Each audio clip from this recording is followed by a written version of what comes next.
Hello, I'm Christopher Lang, Managing Director and Global Placement Leader for Marsh, US and Canada.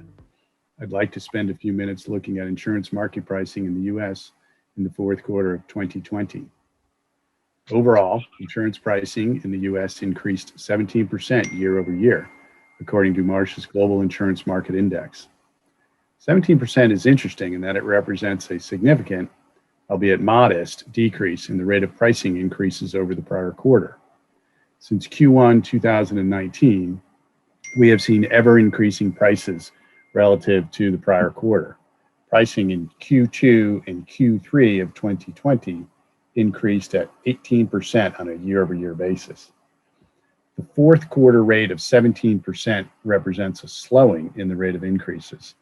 As you would expect, we will be monitoring 1Q pricing closely to find continued evidence of a pricing plateau. It's important to note that reported pricing changes are averages.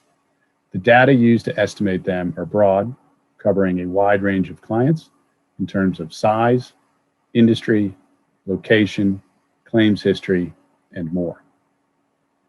Let me start by looking at the U.S. property insurance market, which has seen pricing increase for 13 consecutive quarters dating back to the fourth quarter of 2017. Property pricing increased 19%, with 75% of renewing clients experiencing an increase. I would like to point to two signs of improvement. Fourth quarter pricing at 19% is a full 5% down from the previous quarter and represents a noticeable slowing in the upward trend in pricing. As respects the 75% of clients experiencing an increase, this represents a 10% decrease over the prior quarter, with 25% of renewals coming in flat or with modest decreases. Perhaps an important mark, as fourth quarter renewals are on the fourth consecutive year of pricing increases. Clients with single insurer programs, with low hazard occupancies, loss-free experience, and nominal CAT exposure continue to fare better than those with shared and layered programs, in high hazard occupancies, or with loss-affected experience and or with significant CAT exposure. Some industries, including mining, metals, wood products, habitational, chemical, energy, heavy manufacturing, and other technical risks, continue to see tight capacity and thus faced a difficult environment. At this point, most property insurers believe their underwriting portfolios are balanced, and some carriers are exhibiting interest and desire to write new business. In the effort to achieve the optimal outcome, we would encourage the following steps. Communicate often with brokers and internal stakeholders. Develop a plan to differentiate your risk. Meet with underwriters. This can be done efficiently and effectively via video call. Review loss control weak spots and prepare a plan to address those that do require significant capital. And finally, know your risk-bearing capacity and explore alternative risk transfer options. Now let's turn towards casualty. Pricing in the US increased 9%. The product lines composing overall US casualty pricing have diverse results. Workers' compensation pricing continued to decline, and primary general liability pricing increased on average 3%. Auto liability pricing ticked up 9%, and excess liability pricing increased 28%. So excluding workers' compensation, casualty pricing increased 15%. Excess liability dynamics include an increasing amount of programs renewing with decreased limits, an increased number of layers, and a decreased lead layer limit. Most clients are able to fill desired tower limits. However, many clients elected to purchase less coverage due to cost or restrictions on terms.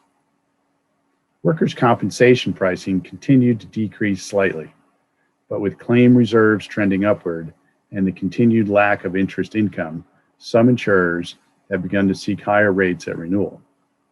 The pandemic has also decreased the appetite of some insurers, for specific classes of business, including healthcare and hospitality. Turning towards financial and professional lines, rates increased 28%, driven by D&O pricing. The U.S. FinPro insurance market continues to show sustained premium increases. The fourth quarter of 2020 was the 12th consecutive quarter in which both primary and total program D&O rates increased. COVID-19 remained a persistent challenge throughout the quarter, and the pandemic is expected to have a continued impact on the market and on buyers. D&O for publicly traded companies increased 44%, lower than the 51% increase in the prior quarter, with 95% of D&O clients receiving pricing increases in the fourth quarter and 15% renewing with reduced limits. D&O markets will be affected in 2021 by uncertainty about COVID-19, the new administration and SEC leadership, diversity and inclusion and other ESG issues, an aggressive plaintiffs bar, anticipated claims from 2020's record IPO and SPAC activity. We find that carriers are managing capacity more stringently and cutting back on certain coverage enhancements. Looking at cyber pricing increased 17%, the largest increase since 2015. The increase in ransomware attacks has seen average ransom payments top $1 million.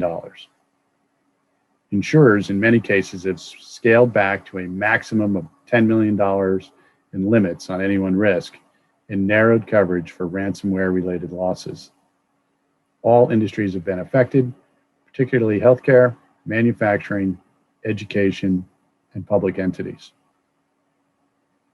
This is just a snapshot of pricing at the end of the fourth quarter. Globally, the trend to higher pricing started in late 2017. It followed a series of events, including catastrophe events in Asia and in North America, that adversely affected insurer financial performance. Since then, the rate and breadth of pricing changes across geographies and products has increased. Based on current conditions, we expect the pricing environment to remain challenging in most regions and across most products, with the firming market extending into 2021. However, there are signs in some categories and in some regions that pricing increases may be plateauing. Let me leave you with a few things to consider as you approach renewals.